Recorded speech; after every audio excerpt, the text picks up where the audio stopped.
We know what to do. We know what to do. Every one of us. It sucks, but you have a choice to make.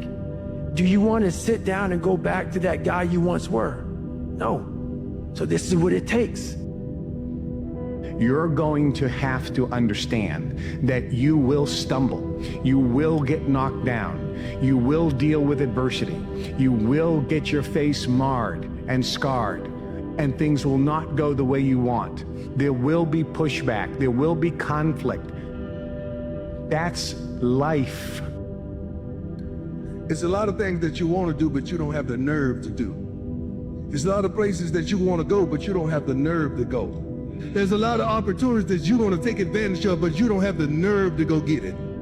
You are somebody, and stop letting people tell you who you are. Humans never genuinely pursue happiness, they only pursue relief from uncertainty. Happiness emerges momentarily as a byproduct whenever uncertainty briefly disappears. If you feel like you can't predict the future, you will default to fear, worry, and rumination. Your mindscape will eclipse reality's landscape. Worrying about the thing that you can't predict usually involves a nightmare fantasy, which is way worse than anything that could happen in reality.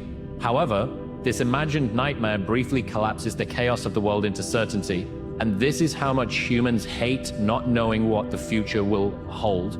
We would rather imagine a catastrophe than deal with something unpredictable.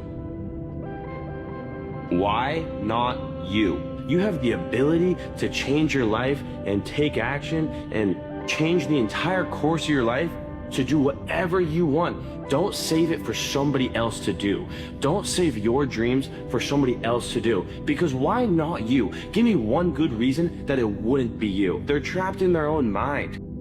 There is nobody that you look up to that became that person without a tremendous amount of hardship. There's nobody that you look up to that became a successful, inspiration to you without going through a lot of pain. When you think of the stories and the people that inspire you, the reason they inspire you is because what they went through to get where they are, not because of just where they are. I wanted to hit obstacles that most people love, including myself, but I didn't waver. I didn't fear. I didn't run away. I just stayed and marinated in the fucking fear, in the suffering. And the most important goal that you can develop, the most important quality or characteristic that you can develop for happiness and success is to be unstoppable yourself, is to think of yourself as unstoppable. And you know how you become unstoppable? It's by the basic psychological, behavioral development principle of simply saying it to yourself. Because whatever you say to yourself and believe over and over again, you start to believe as a reality. You start to walk it and talk it and act it. So what you say is, I am unstoppable. I'm unstoppable. I'm unstoppable. I don't care what it is. I'm unstoppable. Nothing will stop me. There's all these people that have all this potential to be successful, to contribute, to create, to build, that we don't even know what they were supposed to do on this earth because they were too afraid to go. Never consider the possibility of failure. Remember that in order to be successful, you have to fail a lot. There's a guy that, once he found it out, it's want. The nourishing of that want was fear and failure. It's all he knew. So of course he kept trying. I mean, when have you ever tried something over 1,000 times and still continue the course? Know that if you have big goals and big dreams, along the way, failure is going to happen. So how fast do you get up from that? Work on your list of whys. One of the big thrusts for success is to come up with a strong enough why. If the why is powerful, the how is easy.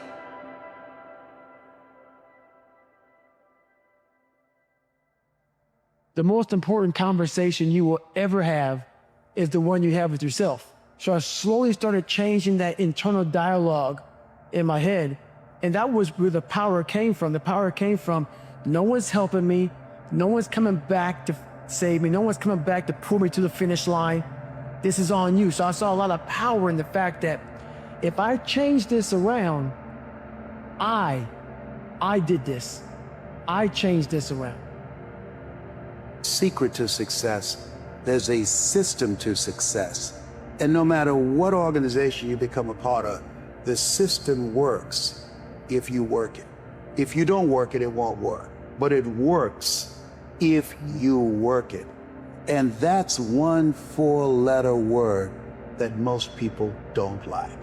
They're not willing to work. Go in there hoping it doesn't happen. Why? Because they don't want to do the work. It's an aversion to most people's spirit.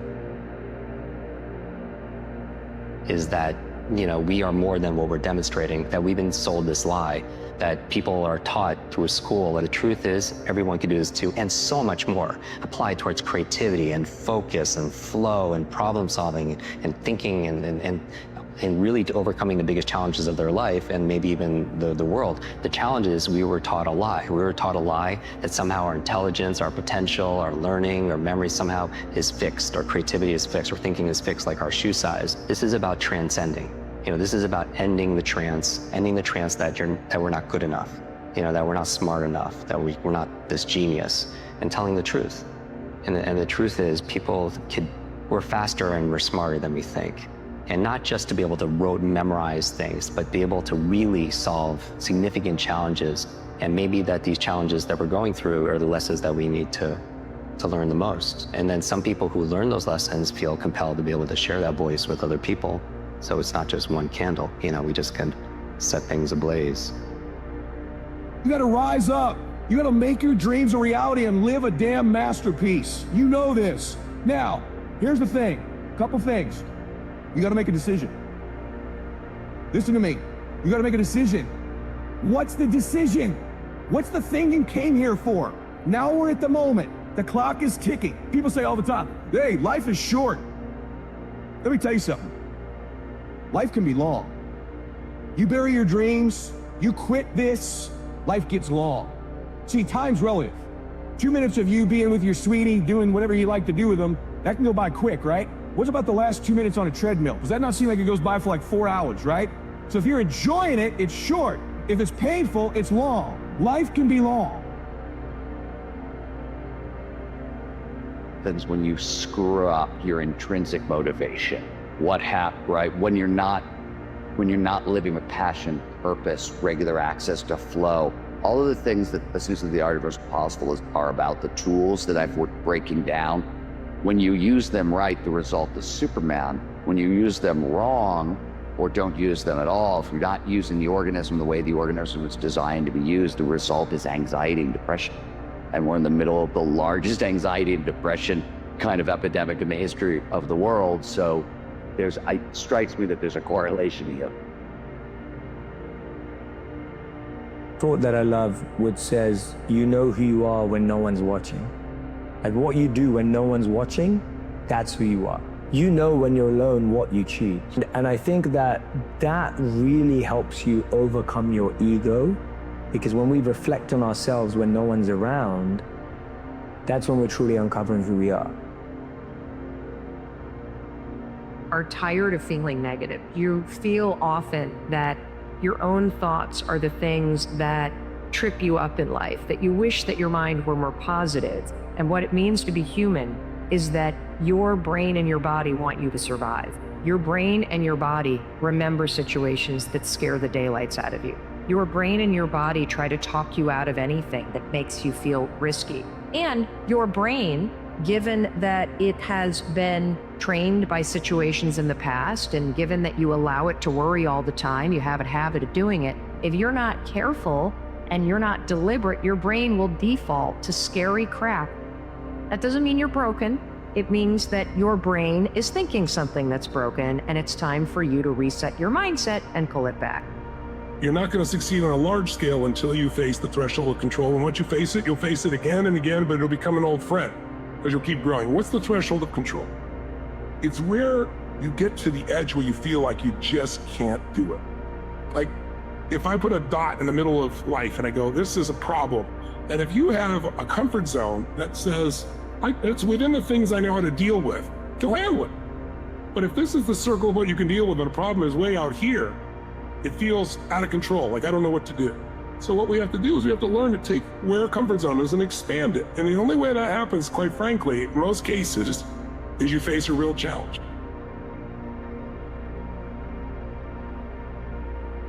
You know, what's going on in the material world is totally, not the point. What matters is, do we have that vision of hope in our mind? Do we see a possible future for us to step into that will make our lives better? And as soon as you take away that vision, we don't know what to do with ourselves. And we despair, essentially. Is how we need to constantly be constructing these dreams and these visions for ourselves, and what happens when they're taken away. You need to visit it. Like, people hate working out. You're only gonna visit working out maybe an hour a day. 23 other hours of the day, you're not in it. But how you become in shape is you must visit suffering, visit working out 1 hour a day. Visit suffering 1 hour a day. Visit your past failures 1 hour a day. The relationship with it is the answers are in there. They are in there. Within the suffering, go in there, and I call it the live autopsy. Change things, to transform things, to make things better. When I said responsibility, with great responsibility comes great power. The most important thing to be responsible for is how you feel. And we are sometimes, we're thermometers. We react to the weather, if we're honest, the economy, to politics. We react to how people treat us sometimes. But is there a gap between how someone stimulates us and how we respond? Do we have choice? The difference between a thermometer and a thermostat, though, is a thermometer reacts to the environment. What does the thermostat do, though? Yeah, it regulates, right? It helps manage. It sets a standard or a vision or a goal. And then what happens to the environment? It raises to be able to do that. Is there a difference? And so that's where we're going back to responsibility. When we're talking about being responsible, the ability to be able to respond is how you feel about things and also how you focus on things. Fear is adaptive. You run from the unknown, run from challenges. So if you're living in survival, there's better chances of surviving if you run from the unknown. And by the way, when you're living in survival at the infinite potentials in the quantum field, you'll select the worst case scenario in your mind. And you'll begin to emotionally prepare yourself for the worst case scenario because you have better chances of surviving.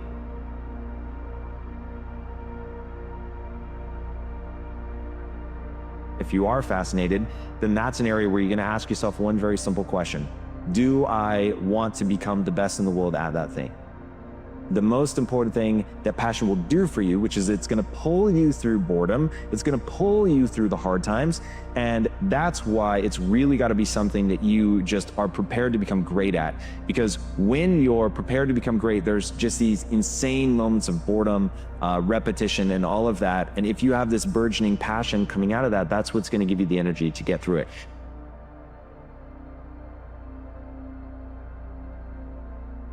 Most people are waiting for their life to change, feel abundant, feel whole. That's the old model of cause and effect. If you're living with emptiness, you're living with lack, you're living with pain, most people have been conditioned that something out there has to take away this emptiness or feeling inside of them. If you were able to become familiar with gratitude, become familiar with wholeness, become familiar with abundance, to become familiar with freedom, and you're able to generate those chemicals every single day, more than likely you would be walking around feeling like your future has already happened and you would no longer be looking for it to happen. If you want to do something extraordinary, you have one job. Leave your fellow humans in awe.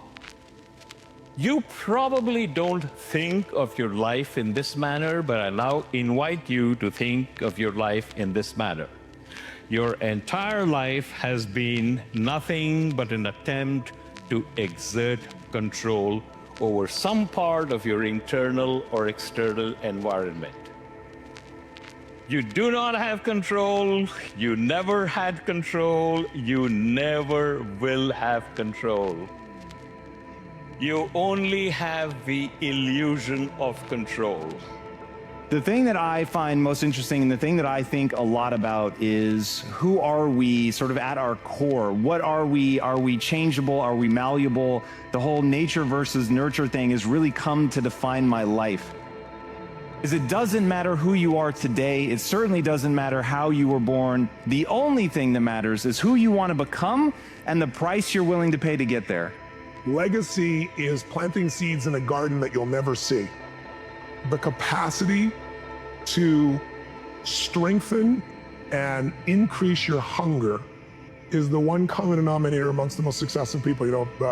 Richard Branson's a good friend of mine, and Peter Guber, Steve Wynn, all these guys, they've never lost their hunger. Most people are hungry to achieve a certain amount, make a certain amount of money, and then they get comfortable and relax, or to get a certain level of fitness, and then they relax.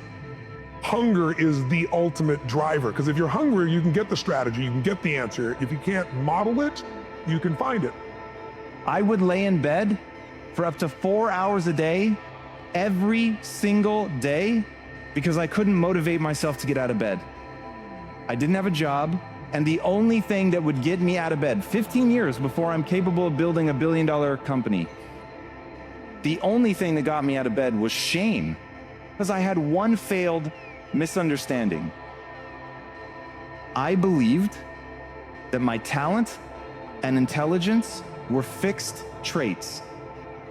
Because what's happening in the mind seems invisible. We can't see it. We don't understand what's happening.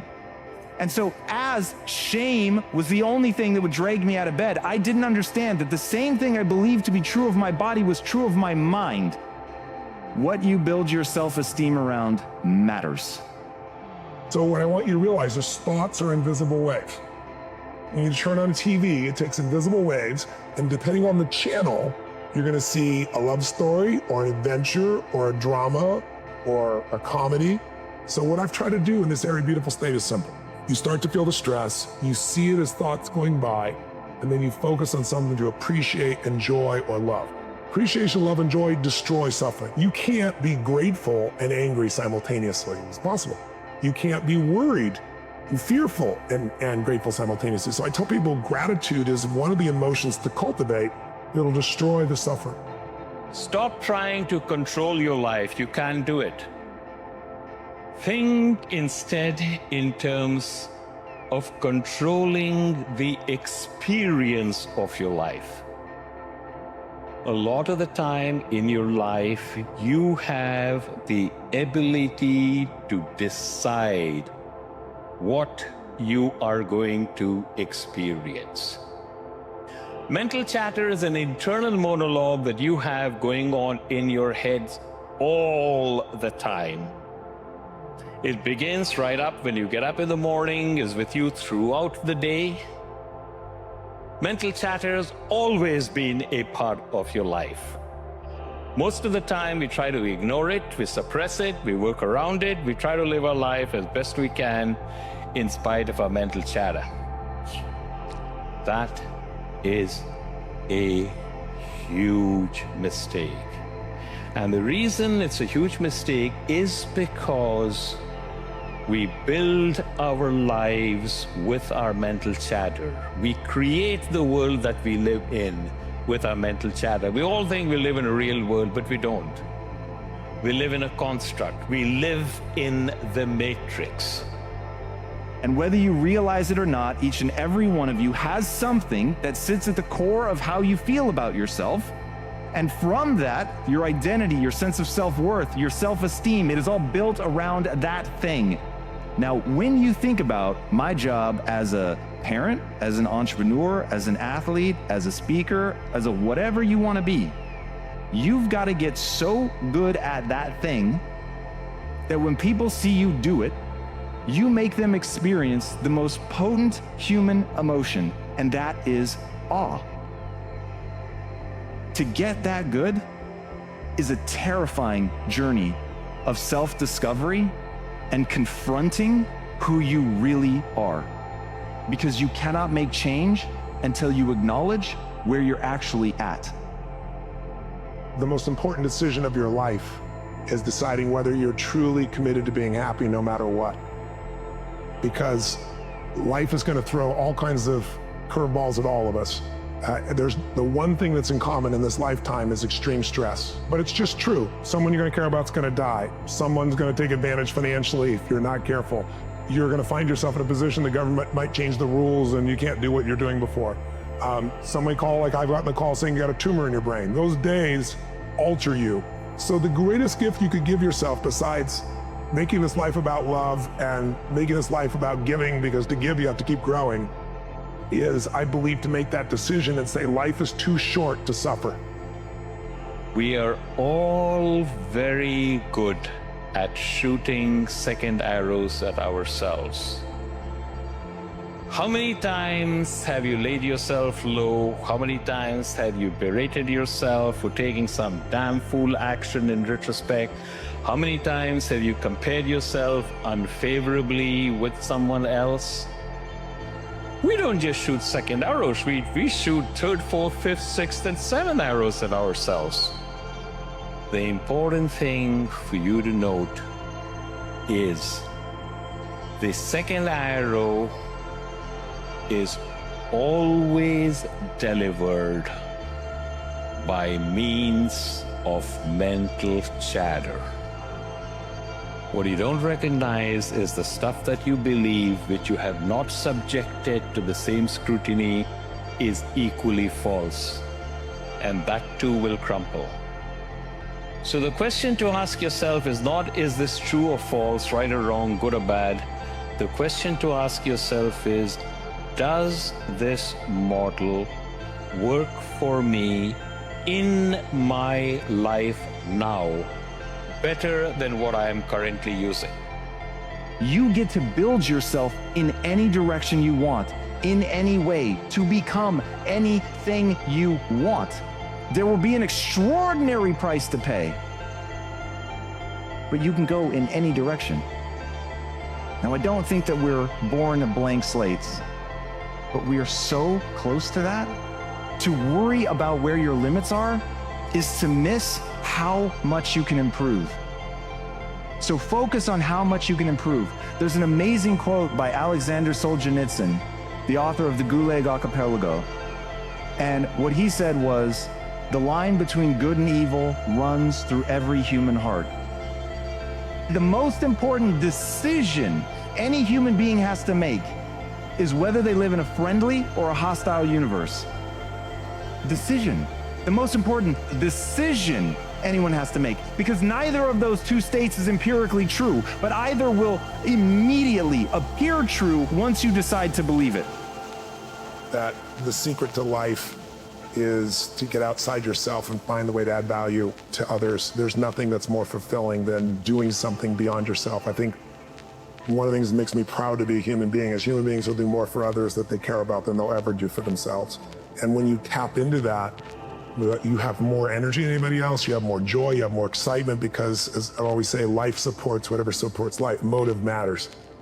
The idea of being obsessed with learning, growing, and adding value, to me, is the most important thing in life, because, you know, the only way we're happy is by making progress. You know, we grow and we feel alive. We give and we feel 10 times more alive. But you got to grow to have something to give. Brick by brick, day after day, I transformed myself. It was not an uncovering of something that was real and already there. It was simply acknowledging I am a hopelessly average human, but humans are the ultimate adaptation machine. So I can change, I can become whatever I want. And I just became single-mindedly focused on how much I could grow. And now that I was getting value and self-esteem out of growing instead of out of being, everything in my life changed. Everybody thinks they can have the perfect decision. There is no perfect decision. There's just life. Who am I? What do I desire? What do I know? The reason you have memory isn't to remember the past. The reason you have memory is to not do the same stupid things again in the future. That's fundamentally the reason. And so you remember some things and you don't remember other things. And your memory has a shape, and these stories fit into that shape. And so at minimum, the stories have evolved to adapt to your memory. Now, I would say, since your memory has evolved to adapt to the world, that implies that the stories have evolved to adapt to the world. Ultimately, what we're trying to do is get to a place of stillness and clarity and focus so we can be 100% locked in whatever we're doing. That's what this is all about. And sometimes you're flashing forward, sometimes you're looking to history for perspective. Sometimes you're emptying your mind entirely. Every situation's got different handles, and you grab onto the right one at the right time. What you believe will dictate your thoughts on a moment-by-moment basis. So if you believe that, money is hard to make, as a simple example, you're not going to have ideas or thoughts around money that would be lending to making it easily, right? So what you believe dictates what you think. And they're always aligned, right? Your beliefs dictate your thoughts, dictate your emotions, dictate your actions, which produce your results. And your results, when you look at them, then just reinforce the original belief.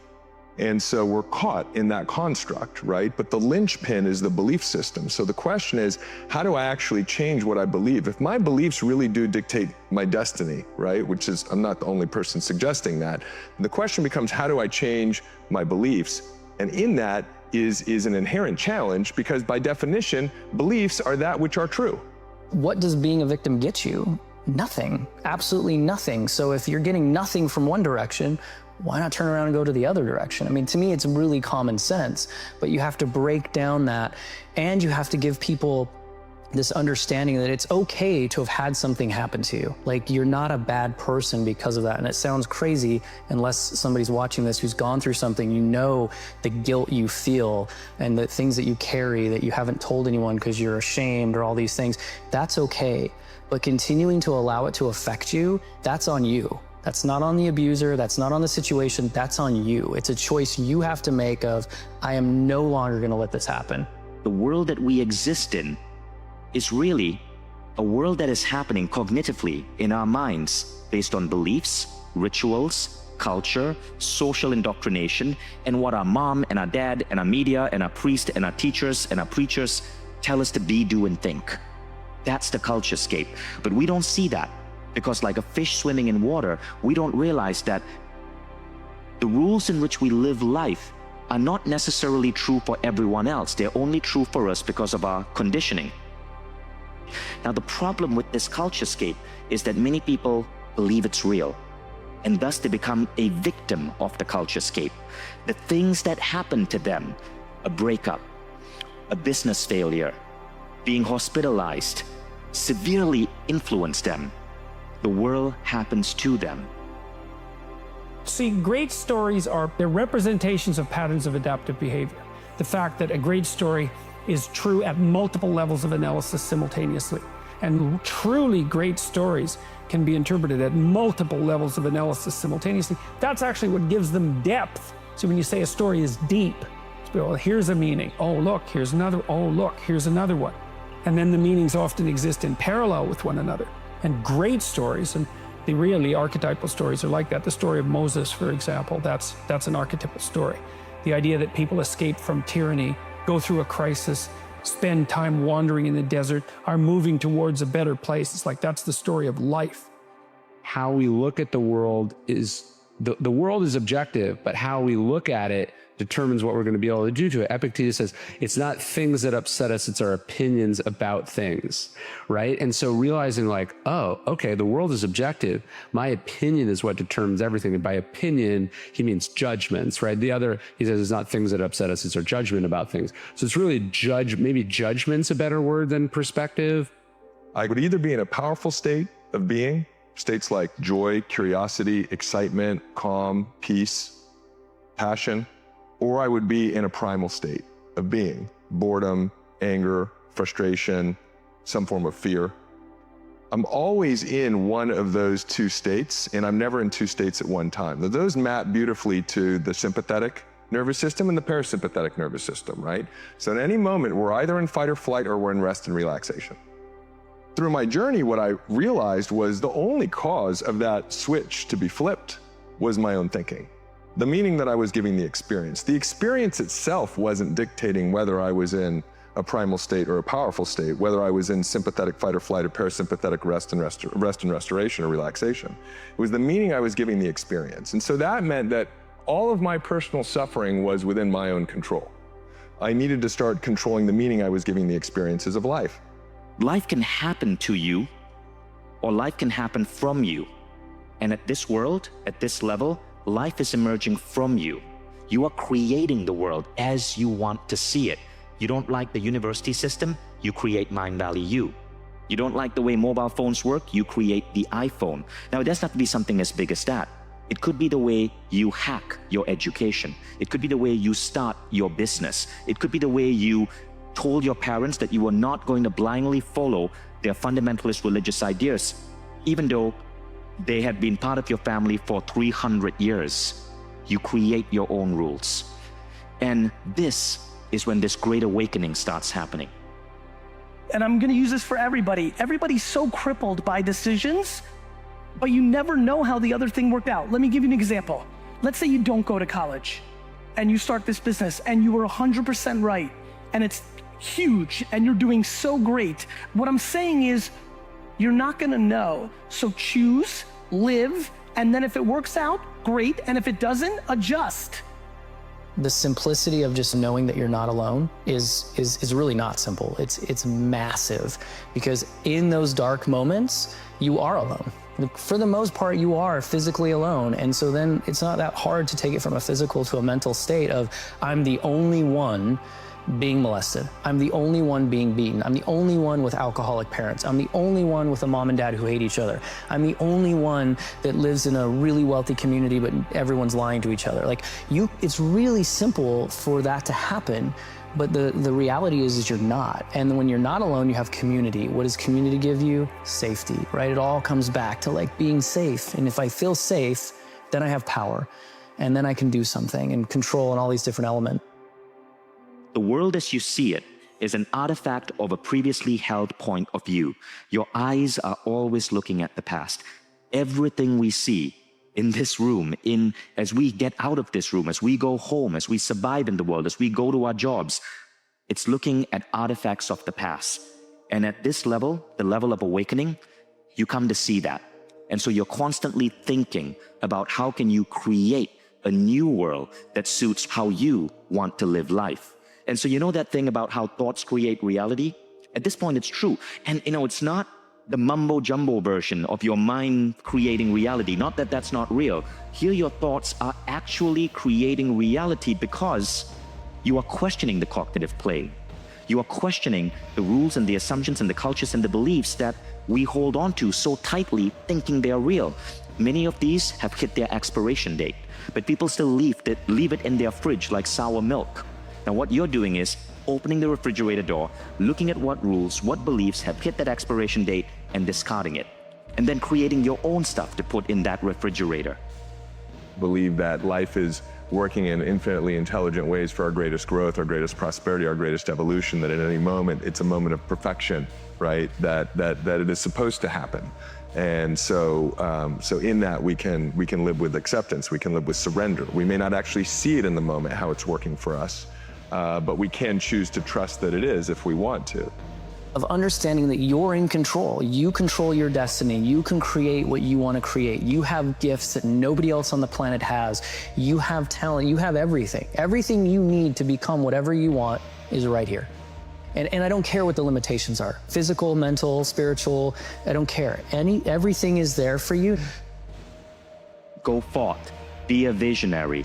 Don't take no for an answer. Question the rules and live life on your terms as you make a dent in the culturescape and create new things, things that truly give you joy, that you're truly excited about, that make the world better for all of us in unity.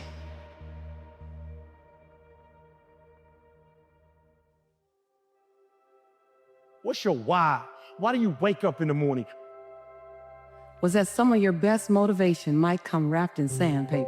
Some of your best inspiration comes with some pricks and some nails and some thorns around it. Some of your best inspiration came in an experience that you didn't ask for, you didn't want, and you never want to have again. Some of your best inspiration, some of the very thing that's fueled your soul to get you here, came in an experience that you dare not wish on your enemy. The reason why you don't give 120% is you ain't got a why for what you do. One thing I can't give you ambition. I can't make you want something, right? I can't want it for you. But once you want something, now you plug into something very real. You start putting all this stuff together and it's like, okay, essentially everything falls on my shoulders. If I want to be great, it's all down to me whether I execute on that or not. It's all down to my ability to say, this is the thing I want. This is the gap and skill set between who I am today and who I need to become. Rather than accept personal accountability for why things didn't work out, or maybe a relationship didn't work out, or a job or whatever, we often point the finger. And you'll see it, it's very common in today's society. I've even caught myself at sometimes. When things didn't happen, maybe you want to mentally, point the finger at someone else, or this is why this didn't happen. And I have to catch myself and reassign blame, because the minute you're deflecting, the minute you're redirecting in someone else's direction, all you've done is mask an insecurity in yourself, and you've taken a fear of the realization that the shortcomings lied with you, and try to cover it up. And like I told you, that fear is like a burning fire, a small fire, and the minute that you refuse to address it, all you're doing is you're putting wood on it, you're pouring gasoline. Thoughts become things is such a small part of the picture. It's actually a myth, because it's your feelings and your emotions are what manifests. The universe is delivering your experience through how you feel. It's not the Tesla on the vision board, the idea of moving towards that. I mean, that's fantastic, but it's the feeling that Tesla will give you. That feeling that drops down into your heart space. And with that comes the emotional responsibility to guide your energy. That you can rise above fear, you can embrace love, and you can remember your power. And this is why it's so important that we don't push to the side however we're feeling, and we lean into the wholeness of our experience. So when you blame somebody else or you make them responsible for how you're feeling, then you're actually disowning your power.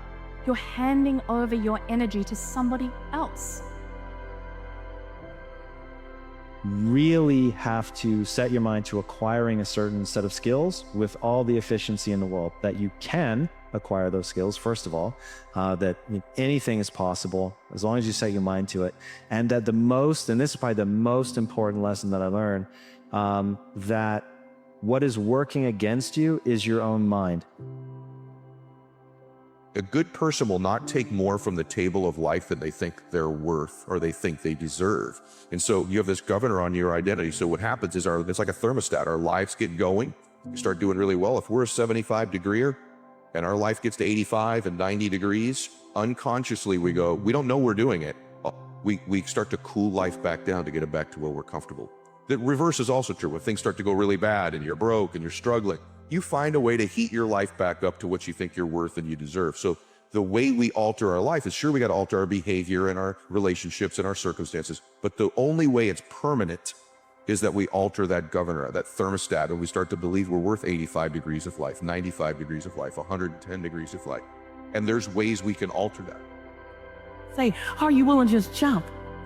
Because when you do, and you're willing to spread your wings, and you're willing to do something and be something different, and you're willing to get to the edge, knowing you might fall, but also knowing you might fly. Working out is not life. To me, it's not about the body. It's completely about the mind. When you're starting your day at 4:30 in the morning, whatever, do that, the rest of your day, no matter what happens, is a breeze. You've tackled the hardest part of your day. No matter what goes on, sometimes it's just showing up and being able to push yourself a little bit more than yesterday. It's called finding your hard. When you find your hard every day, man, life is a lot better. Because what happens is you're either the CEO of your life or you're going to be someone else. You're going to be life's employee. And you access presence by bringing awareness to the present moment. It's that power of now. That's your most pivotal point of power. That's your direct access to the universe at all times. And the more present you can be, the more you can release any of the resistance that is holding you back energetically from allowing your desires to flow into your reality. Is that you put yourself in circumstances that are demanding of you past what you think your capacity is, and when you succeed at them, you build a new water line. You do. You throw yourself out there past where you're comfortable, and you do an 85 degrees behavior, and you knock it out of the park. And you go, your brain starts to believe it repetitiously. When you start doing that, you build a new line. Now you're 85 degrees. That's number one. The second way, though, is association. If you're around people, and whatever that endeavor is, if it's a sport you're in, or if it's a business, or your faith, or your peace, if you begin to associate with people who live in that space at a higher temperature than you, through association, you get heated up. Take the setbacks and turn them into valuable information. When you think within the growth mindset framework of developing your abilities over time in the framework of who you are, all of us had unique things to contribute if we stick to what we're doing. Every day, if you wake up, you don't take control of your day and you don't dominate the day as best you can start to finish, life is going to own you. You know, if you're waking up with a negative attitude, you have to be able to step back and self-assess, why am I in a bad mood? And you have to work from that minute forward to build that tool in your belt, if you will, to be able to assess it, address it, apply it, if you will, and then move forward. If you can do that, say life gets exponentially easier and easier and easier every day. And before you know it, you're working with greater efficiency, more confidence, more determination, and you set yourself on a path to truly self-generate success. But more importantly, you're happy. Groundwork of beginning to build self-confidence is to begin to keep the promises you make to you. And that's why it's important to begin to even make small promises. If you're going to get up at a certain time in the morning, not only do it, but then give yourself credit. Say, I did what I said I was going to do. If you're constantly being influenced and moved by what other people think about you, it means there's a deficiency in what you think about you. The #1 addiction in the world today is the addiction to other people's approval. And that's because we don't approve of ourselves.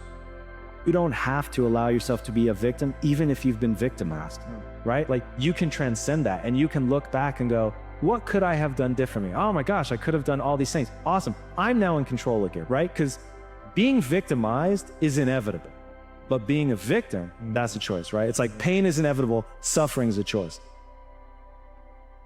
Remember that you have this incredible power of presence within you.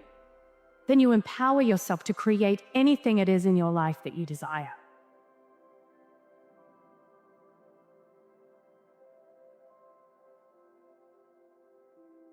What would you do if the unthinkable happens to you? What would you do if you had an accident, or you lost your job, or you were laid off, or you became ill? How would you provide for yourself? That life is about today, living today, that whatever I want to do, I do it right now. So whatever you want to do, whatever idea that you have, the longer that you're sitting on that idea, you are either creating or you are disintegrating. If you're not using it, your skills are diminishing every day. And there goes a second. There goes another second. And life is happening right now.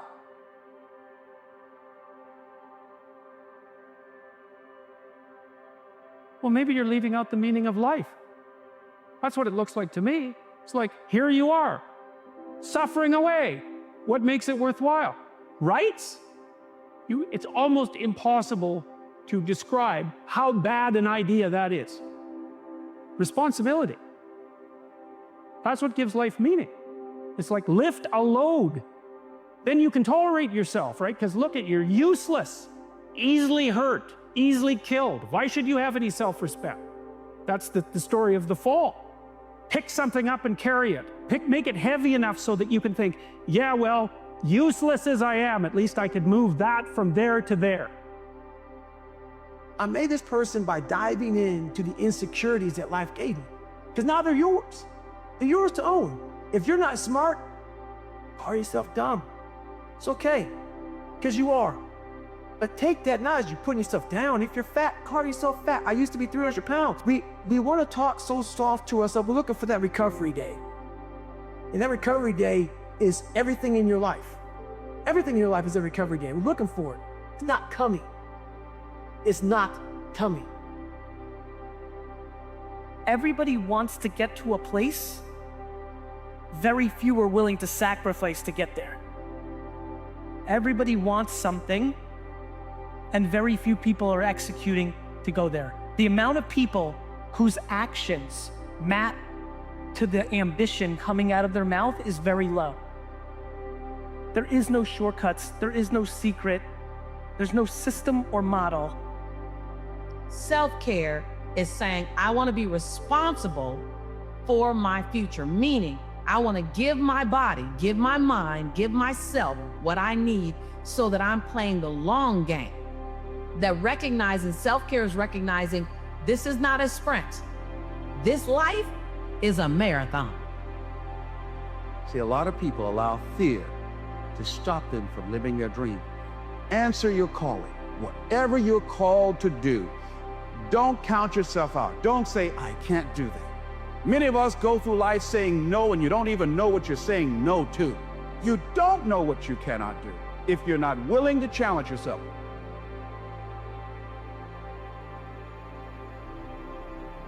Daily. So trust, self-love is the soil in which you plant future contribution seeds in. And then daily grind is the light and the water required to be of some use and some possibility for those of us witnessing your life. Don't mistake complacency with self-love. Self-love says, I'm whole and complete and enough with where I start, but hold me accountable to where I'm going. And I don't like using the word easy, but I'm gonna say it. It has never been easier to make $100,000 a year because of this. The problem is everybody thinks you have to make $1 billion. And the problem is nobody has humility to live a $100,000 lifestyle. I think we have to change the conversation in our society. Not in Southeast Asia, not in America. 7 billion people need to change the conversation of what success looks like. It is not to make $1 billion. It is to actually wake up in the morning and be in a good mood. What's your highest value? Right? It's the star. It's like, okay, what are you aiming for? You can decide, man. But there's some criteria. It should be good for you. I mean, there's constraints on what you should regard as a value. But within those constraints, you have the choice. You have choice.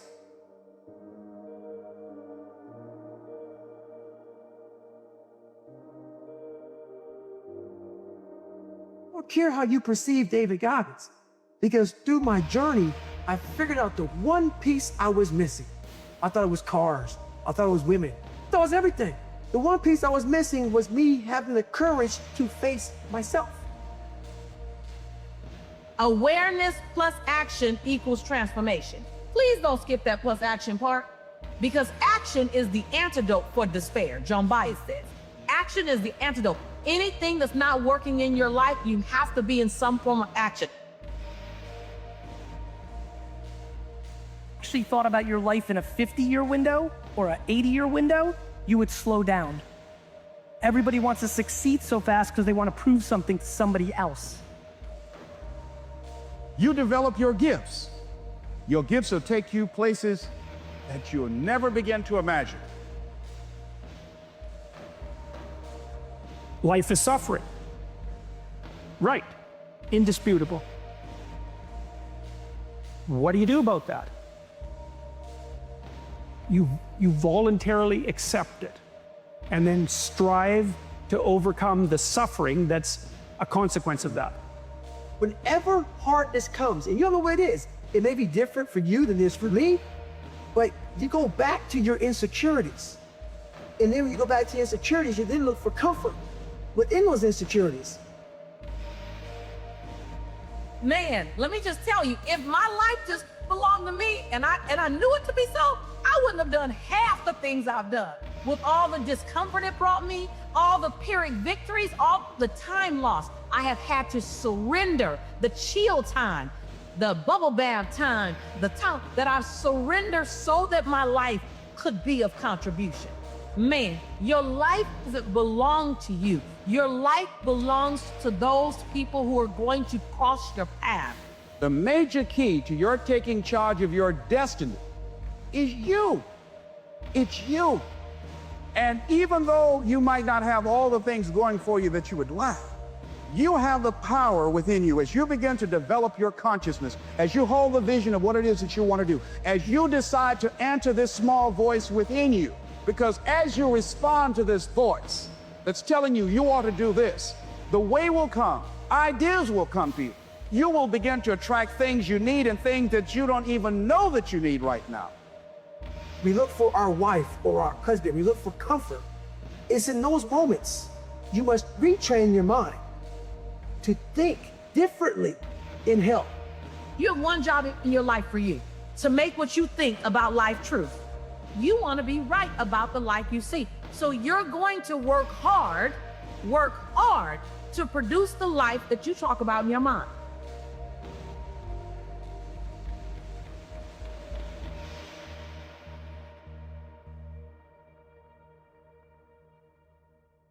You've got to allow yourself to go through whatever you're going through right now to reemerge on the right timetable as a stronger version of yourself. Plant trees under whose shade you do not plan to sit. All right? Plant trees under whose shade you do not plan to sit. Selfless service. Giving without expecting. Using everything you have, doing something for nothing.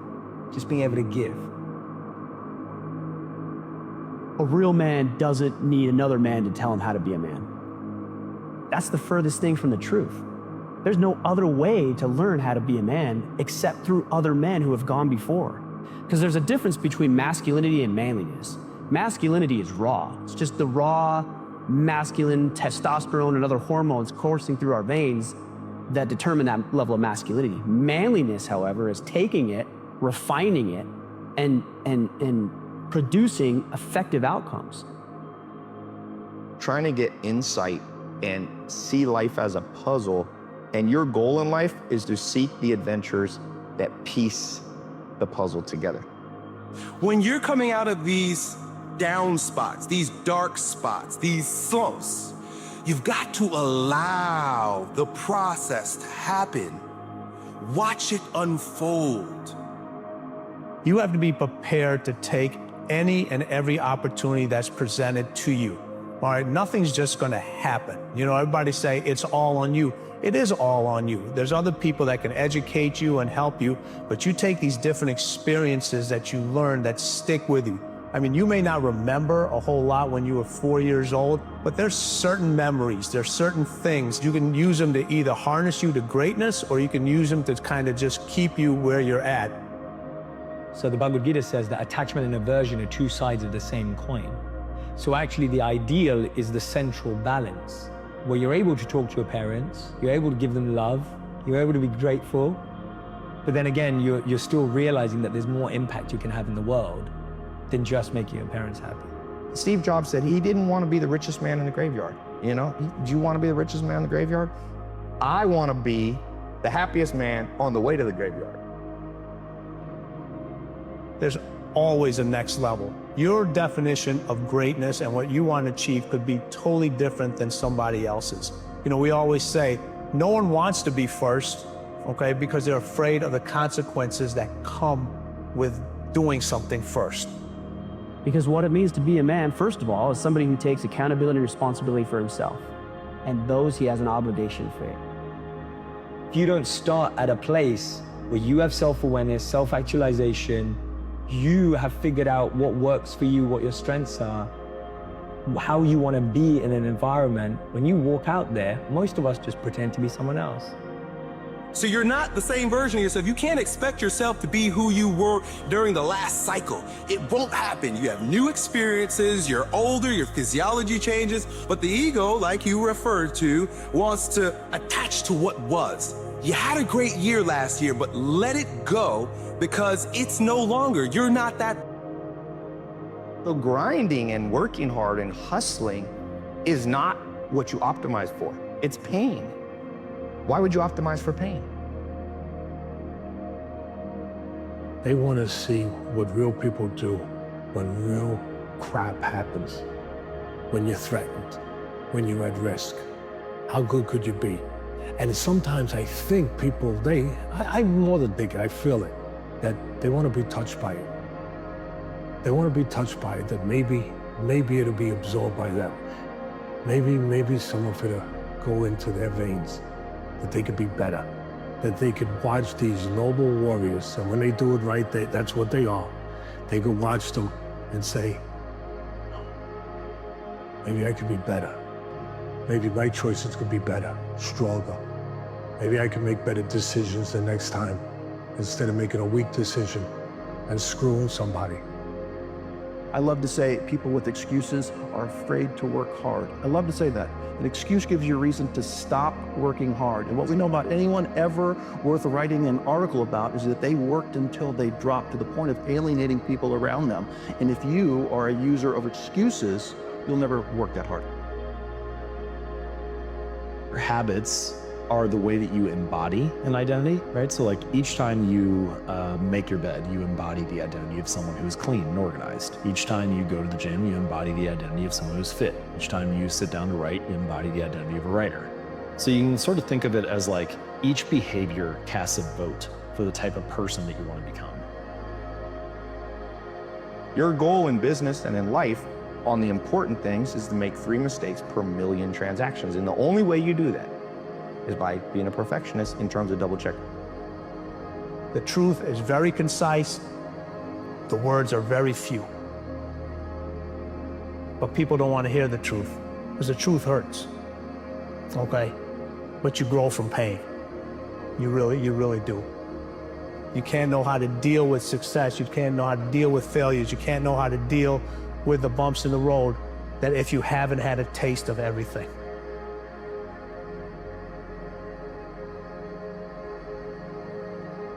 You know, people think, oh, you're just facing a guy with a left hand. No, you're not. You're facing yourself. That's the magic. That's what people want to say, oh, this guy's facing, can I face myself someday? You're facing your inhibition, your insecurities, all the stuff that's been laid on you through the years that you're trying to get rid of, or you hope you could get rid of. We create barriers, and I firmly believe half or more of those constraints that stop us from taking big risks, we take on knowing there are going to be reasons later we can say, no, that would be a bad risk. I don't want to take that risk, whatever that new career twist might be. Instead of embracing it and laughing and learning when you fall down occasionally. We're back to learning from failure because young people need to know that falling on your face is 100% predictable. And for the smart people, it's what they learn from that later makes them fall far less frequently than everyone else. Someone thinks I'm confident, I feel confident. But if I think someone thinks I'm not confident, then I don't feel confident. That people were so far removed from their own understanding of themselves that they were either lost living a life they didn't want to, lost living up to someone else's expectations, or lost becoming someone to impress someone else. And so people were their real identity is almost buried under 6 feet of multiple identities they've created. There's not other people that aren't holding you back. Your boss isn't holding you back. Your parents aren't holding you back. Those are excuses. To me, there's no such thing as luck, okay? All luck is preparation meeting opportunity. Plain and simple. Gandhi said it, you find yourself when you lose yourself in the service of others.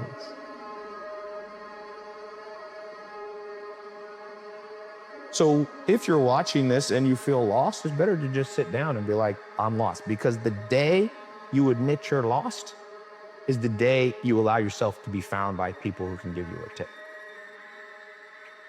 The wisdom. And right now, man, the wisdom of your body says, allow the process to happen and get familiar and disciplined and committed with your rituals. I tell all the people that I love, you gotta want the best out of your life for you because we only have a mole on this earth. And it's going to be people that look you in the face and tell you that they believe in you. They're gonna tell you from their lips they believe in you. But when you look them in their eyes, you're gonna know that they're not telling the truth. That's the hardest thing for a man to take because belief is what excels and pushes people through the stratosphere. And I can always tell people, I'm no bigger than you. But I tell people is the way you get to the next level of your life is keep going. Keep going, keep running. Even when you don't even know, even when it turns into chaos. You cannot be great if you cannot operate with chaos. That's my way. Because if you can operate in chaos, the world becomes Disneyland. Problems become scratches. Many people focus on the problem and not solutions.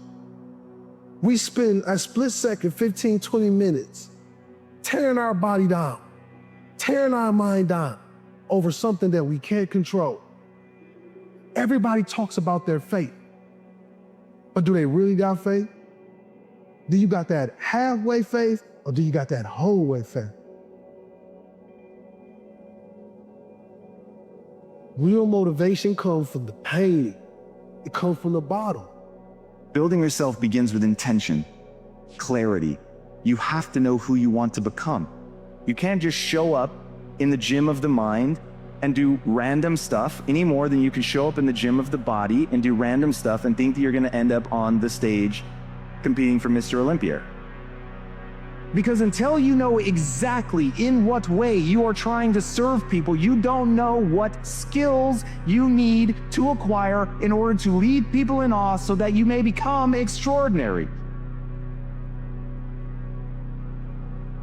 Where you have to push yourself long past the point of boredom. Boredom kills more people in the pursuit of success than any hater will ever kill. Boredom is the great killer of dreams. Boredom. Because people don't have the focus, they don't have the clarity of what they're trying to achieve. They've not built into their life an intoxication for what they're trying to accomplish. Why is it so many people have big dreams, but such a small number of people ever make those dreams a reality? And for those that do make it a reality, what is it that gets them not only to follow through, but then to enjoy what they have?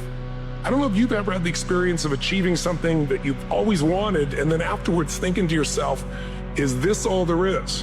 It's one of the worst feelings of the worst. It's almost worse than failing, because when you fail, at least you know, hey, I can still find a way to make it happen. But when you succeed and you're not happy, you're not fulfilled, then you got a real problem. There's two things that control everything in your life. Every thought, every feeling, every emotion, every action you have in your life, your beliefs and your values. Whatever you believe, if you think life is just a waste of time, doesn't matter what you do, beliefs control us, but so do our values. Some people value making it happen. Some people value their family the most. Some people value love. But you know what the real challenge is? When we have values in conflict.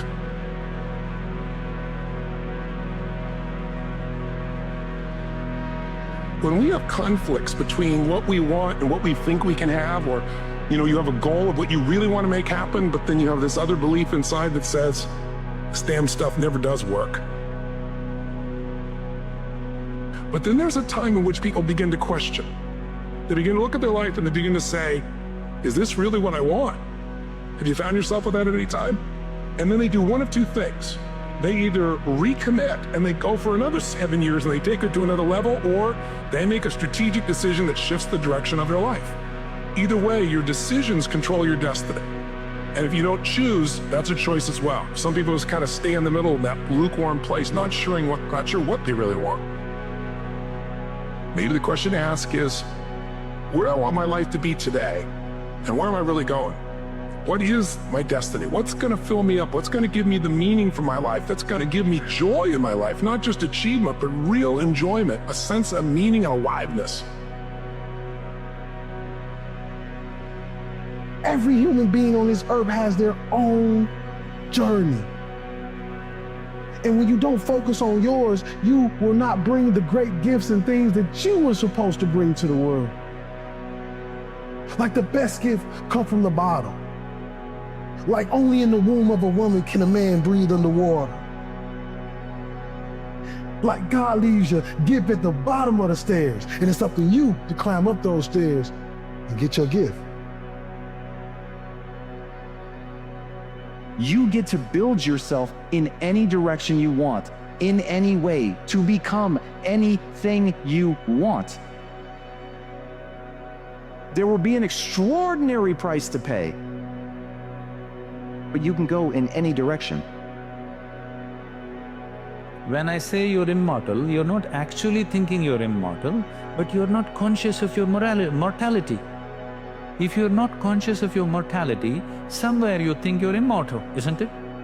How many moments in a day are you conscious that you're mortal? If you just become conscious of this one thing, that always you're conscious that I'm mortal, just you know, one day I will die. If you're just conscious of this one thing, you will naturally become spiritual. Every day, every moment, if you remind yourself, this is a brief life, I'm mortal, one day I will end. That's all that's needed. If you want to know the value of life, just know that it's a brief happening. I think people give up because they don't believe what they see. People don't believe the greatness that's in them. And the real reason is, most people never get out the stands and get in the game. They stay fans their whole life. So I tell everybody, get off the stands and get in the game. Get in the game of life and leave your mark here.